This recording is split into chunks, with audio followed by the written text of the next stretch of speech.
कोई बाबा जी चूरन बेच रहे हैं या कोई बहुत सारे गौमूत्र बेच रहा है, कोई कह रहा है कड़ी पत्ते की चाय पी लो, या एन नंबर ऑफ थिंग्स। ऐसी कोई होम रेमेडीज वाकई में होती है जिनसे ये सब चीज़ वैसे ठीक हो जाती है? और नहीं, गॉलब्लैडर स्टोन तो ऐसा कभी होता ही नहीं है। बाबा और ये सब चीज़ देते हैं वो तो एकदम बेकार है। बहुत सारे ऐसे मरीज आते हैं जो जिसमें मैं भी कुछ नहीं कर पाता हूँ।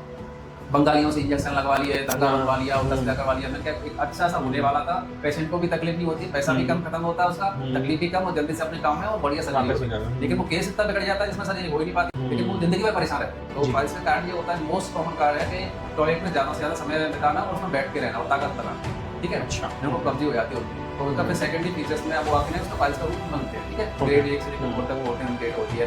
1 to 2 हम वैसे भी सर्जरी नहीं करते, कंजर्वेटिव खुद ही रखते हैं। 3rd और 4th हम लोग सर्जरी करते हैं। आपका पैदा होने के बाद जब होश संभालते हैं, उसका माँ बाप संभाल लेते हैं, सब कुछ कर लेते हैं, लेकिन असलियत में आपका जो सबसे बड़ा साथी होता है वो होता है आपका शरीर।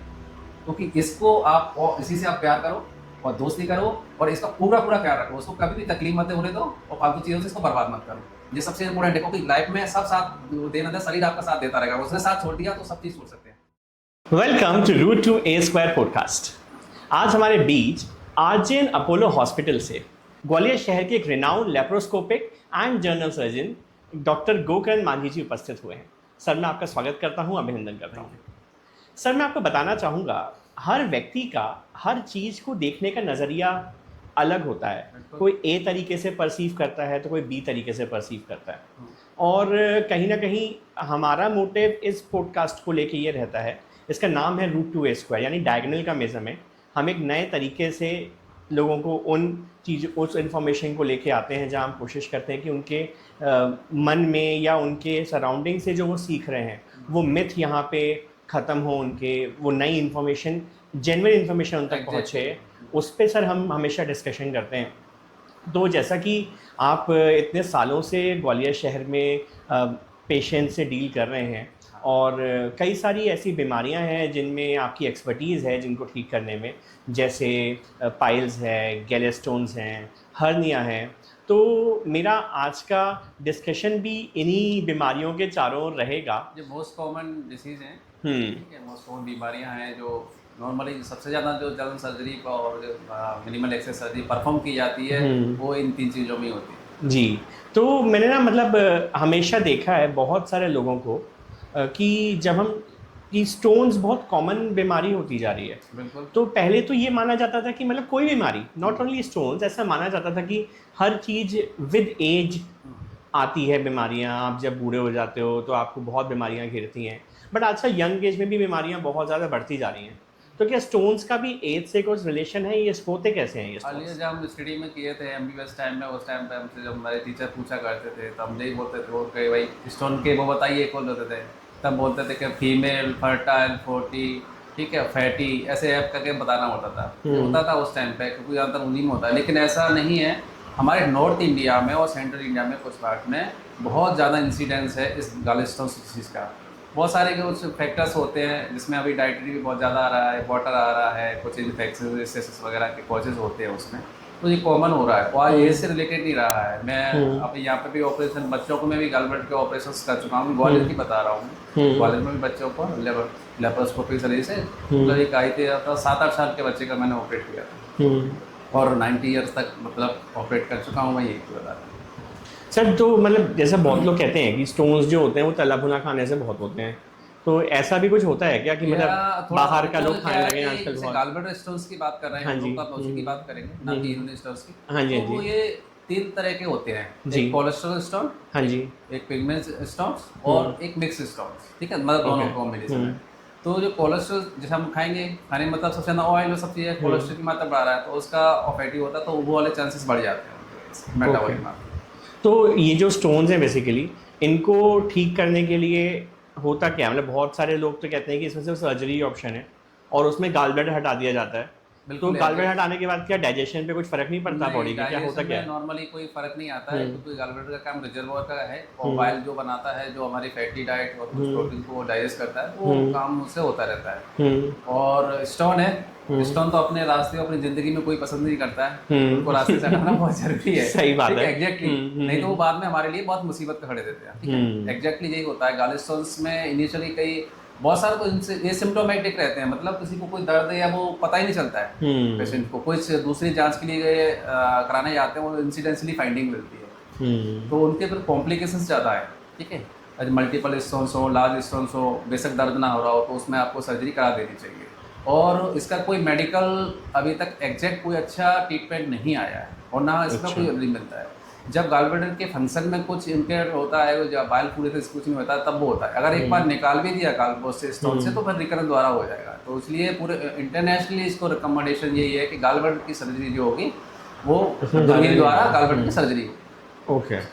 तो ऐसा मतलब मैंने बहुत पहले सुना था, एक जगह मैं स्टडी देख रहा था कि कई सारे ऑर्गन्स जैसे बॉडी में हैं, जिसमें एक आईब्रोज है हमारी, या ये वाली उंगली है, या पेनक्रियाज है, ये सब धीरे धीरे एक्सटेंड हो जाएंगे विद टाइम, क्योंकि इनका कोई उपयोग नहीं है। ये बॉडी में पहले 6 उंगलियां थी, 5 हो गई देखते देखते, तो ये भी नहीं तो ये गॉल ब्लैडर वो भी उन्हीं में अलग से एक वो तो नहीं है organs- कहीं। नहीं वो ऑक्सीजन ऑर्गन्स जिसकी बात करें वो सब चीज़ नहीं होती है। कोई बॉडी में एक वो है क्या नाम है जिसका यूज ही नहीं होता, वो तो ऑटोमेटिकली सब चीज़ खराब हो जाती है, ठीक है। तो अभी जैसे अपेंडिक्स का जो सबसे मोस्ट कॉमन है, ठीक है, अपना आईब्रो का भी है, वो प्रोटेक्शन करता है, उसका पूरा रोल है, वो लोग यूज करते हैं, ये सब चीज़ों का रहता है। नेल्स का भी रहता है, सब चीज़ें ग्रोथ होती है वाली, तो और बहुत सारी चीज़ों को पता हम नेल से भी लगा लेते हैं। किडनी की डायग्नोसिस की बीमारी क्या हो सकती है, क्या है क्या नहीं है, नॉर्मली साइनोस हो गया, हीमोग्लोबिन की बहुत कॉमन, और नर्सिंग स्टाफ भी इनको पता कर सकता है सब चीज़ें साइनोस होते हैं। और सबका अपने जॉर्गन्स का वो जरूरी होता है। तो ये गॉल ब्लैडर जो है किसी के जैसे है तो वो ऐसा नहीं है कि वो काम का ऑर्गन नहीं है काम का। जब वो फैटी जब हम लोग डाइट नहीं लेते हैं तो उसमें वो उसमें इकट्ठा होता है बाइल, उसमें बाइल इकट्ठा होने के बाद में जब डाइट लेते हैं तो उसमें से वो सीक्रेट हो जाता है, सीक्रेट होता है, सीक्रेट नहीं होता, उसको एसिडेट करता है। और उसके बाद में ये इसको कंसनट्रेट भी करता है, जब ज़्यादा मात्रा में उसको बनाए तो उसको ऑब्जर्व करके कंसनट्रेट, जब जरूरत पड़ती है तो हिसाब से उसका कंसनट्रेट मात्रा तो कम लगेगी, डायलेटेड ज़्यादा होती है तो उस हिसाब से उसका काम होता है। लेकिन आपको बीमारी हो गई तो you have to remove it, उसको निकालना ही पड़ता है, नहीं तो उसके वाला तो उसका खुद का इन्फेक्शन है और उसमें से स्टोन अगर नली में आ जाता है तो कोलेंजाइटिस एक सीवियर इन्फेक्शन है उसका। और दूसरा फिर उसका अगर नीचे और आके जहाँ आँख में मिलती है वो नली और पेंक्रियाज की मिलती है तो पेंक्रियाटाइटिस मतलब लाइफ थ्रेटनिंग कंडीशन से हो जाती है कई पेशेंट्स की, तो और बहुत पैसा और पेशेंट को तकलीफ और पल्मोनरी डायबिटीज बहुत सारी चीज़ें हो सकती हैं पेंक्रियाटाइटिस, जो बिलियरी पेंक्रियाटाइटिस बोलते हैं, तो ये बहुत बेकार है। और मेरे हिसाब से तो जिनको स्टोन्स हैं अपने नियर बाई डॉक्टर से कंसल्ट एक बार जरूर करना चाहिए। वो आपके कंडीशंस देख के ना वो बताएंगे कि भाई कैसा क्या करना है, इसका क्या ऑपरेटिव अभी करना है, कि वेट कर सकते हैं कि नहीं है। जिनको कोमोर्बिडिटीज होती है, जब ब्लड प्रेशर के मरीज हैं, हार्ट के हैं, शुगर के हैं, या जो यंग एज में जो फीमेल्स हैं जो प्रेगनेंसी प्लान करना चाह रही है, अब जितना तो उस टाइम पे होगा तो माँ बच्चे दोनों के लिए खतरनाक है, ठीक है ना। दवाइयाँ भी ज़्यादा नहीं देनी होती, मेडिसिन भी देनी होती, तो ये बहुत ज़रूरी होता है। बेशक आपको दर्द नहीं हो रहा है लेकिन वो चीज़ को वो निकलवाना ही बेटर रहता है। बट इसका सिम्टम क्या मतलब पता कैसे चलता है स्टोन्स हैं? स्टोन्स पेट में दर्द तो अपने राइट अपर क्वाड्रेंट, अपने राइट साइड की छाती जो होती है उसके नीचे जहाँ पसलियाँ खत्म होती है वहाँ पे सीवर पेन होता है, और बीच में भी हो सकता है, ठीक है। रिलेटिव कभी कभी बैक में भी जा सकता है, शोल्डर पेन भी आ सकता है, सीवर पेन हो सकता है। अगर वो सिर्फ उसका पेन है, अगर उसमें कोई रुकावट है या उसमें इन्फेक्शन हो गया म्यूकोसिल तो फिर परेशानी और बढ़ सकती है उनकी, तो उस टाइम में पेन और सीवर और वैसा हो सकता है, रिलीफ नहीं मिलता फिर दवाई वगैरह से, सब चीज़ों से, परपोरेट वगैरह बहुत सारी चीज़ें कॉम्प्लिकेशन आगे बढ़ जाती हैं। और उस साथ में उल्टियाँ आ सकती हैं, इन्फेक्शन हो गया तो फीवर वगैरह आ सकता है। और अल्ट्रासाउंड एक मोस्ट कॉमन डायग्नोसिस है जो कि सबसे अच्छा, बहुत इसकी सेंसिटिविटी और स्पेसिफिसिटी बहुत अच्छी है। वो लेकर छोटे से छोटे शहरों में अवेलेबल है अल्ट्रासाउंड जैसी चीज़ें, ठीक है। यहाँ पर सीटी और सीटी इतनी इसके लिए गॉल ब्लैडर स्टोन की है नहीं, वो दिखा सकते हैं एक नॉर्मल डॉक्टर पर जाके, नहीं वो जब इसमें स्टोन निकलता है अल्ट्रासाउंड में तो किसी सर्जन के पास भेजे जहाँ जो बेस्ट फैसिलिटी हो, क्योंकि laparoscopic is the best option. Sir ऐसे मतलब आजकल ना लाइक बहुत सारे लोग ना मतलब डॉक्टर के पास जाने से बचते हैं पहले स्टार्टिंग में, और वो कोशिश करते हैं कि वो चीज़ अपने आप ही ठीक हो जाए, या वो उसको टाइम देते हैं ये सोचे कि अरे दर्द ही तो है, थोड़ा बहुत होता रहता है, दर्द की दवाई मेडिकल से खरीद लेते हैं और सब तो चीज़ें हो जाती वो फिर हैं। क्या करते हैं कि मतलब वैसे भी मार्केट में there so many remedies available ना, मतलब कोई बाबा जी चूरन बेच रहे हैं, या कोई बहुत सारे गौमूत्र बेच रहा है, कोई कह रहा है कड़ी पत्ते की चाय पी लो, या एन नंबर ऑफ थिंग्स, जिसमें मतलब स्टोन्स नहीं पाइल्स की बात भी करता हूँ अगर, तो सेम कहानी है वहाँ भी। तो व्हाट्सएप यूनिवर्सिटी का असाइनमेंट बन गया बेसिकली, वो हर कोई उसी असाइनमेंट को भरने में लगा हुआ है। तो मतलब कितना सही है, या ऐसे कोई होम रेमेडीज वाकई में होती हैं जिनसे ये सब चीज़ें वैसे ठीक हो जाती हैं? और नहीं, गॉल ब्लैडर स्टोन तो ऐसा कभी होता ही नहीं है। बहुत सारे मेरे पास पेशेंट आते हैं जो पूछते हैं कि सर अभी हमने दवाई खाई थी या अभी स्टोन से निकला तो क्या करें। मैंने कहा ये दवाई है आपके पास, लेकिन दवाई नहीं है, ऑपरेशन इलाज है। तो वो बोलते हैं कि ऑपरेशन है तो हम ऐसा करेंगे, वो हमारे वो रिश्तेदार थे, उन्होंने वहाँ से दवाई ली, वो ऐसे सब चीज़ें तो जाते हैं उसमें। मैंने कि आपको कितना टाइम चाहिए, उनसे पूछ लिया आप कितना टाइम में करेंगे, 1 महीना, 3 महीना, 6 महीना, 1 साल।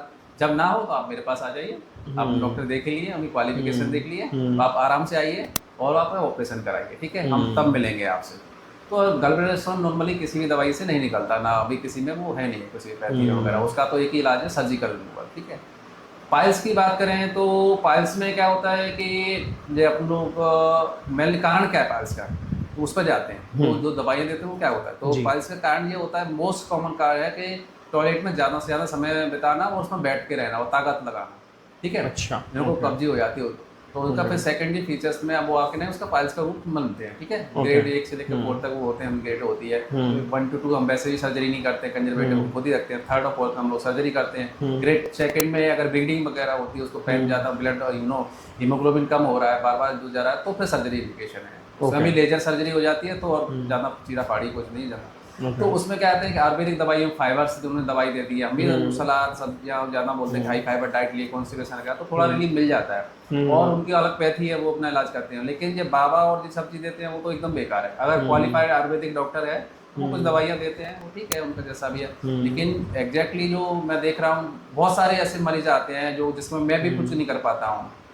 बंगालियों से इंजेक्शन लगवा लिए, धागा बनवा लिया, उल्टा सीधा करवा लिया। मैंने क्या एक अच्छा सा होने वाला था, पेशेंट को भी तकलीफ नहीं होती, पैसा भी कम खत्म होता है उसका, तकलीफ भी कम और जल्दी से अपने काम में और बढ़िया सर्जरी होती है। लेकिन वो केस इतना बिगड़ जाता है जिसमें सर्जरी हो ही नहीं पाती, फिर दवाई है, कुछ थोड़ा बहुत सुधार हो पाता है, लेकिन वो जिंदगी भर परेशान रहते हैं। ये तो बता रहा हूँ, हम करने के बाद भी पेशेंट वो परेशान रहेगा ही रहेगा लाइफ भर। ये बहुत ज़्यादा खराब हो गया, बहुत ज़्यादा, वो मैक्सिमम खराब कर लेते हैं ये लोग पाइल्स के चक्कर में। बंगालियों के पास में ऐसा कर, हाँ, किसी क्वालिफाइड डॉक्टर पे जा रहा है, किसी पैथोलॉजी जा रहा है, वो उसको प्रॉपर जानता तो है क्या पैथोलॉजी है इसकी, क्या मेडिसिन देंगे, कौन सी ग्रेड में है, तो वो उसके हिसाब से पढ़ता है। एग्जैक्टली रिजल्ट मिलते हैं ना मिलते वो बात की बात है, लेकिन आपको वो कराना चाहिए। आइडली वो होता है वो करना चाहिए, कराना चाहिए। बट मतलब मुझे लगता है कहीं ना कहीं अवेयरनेस की कमी भी बहुत है। मतलब पाइल्स को लेकर अगर मैं बात करूँ तो लोग मतलब जैसे स्कूल प्रिंसिपल से घबरा जाते हैं ना, वाला हाल है सबका, कि डरते हैं बताने में,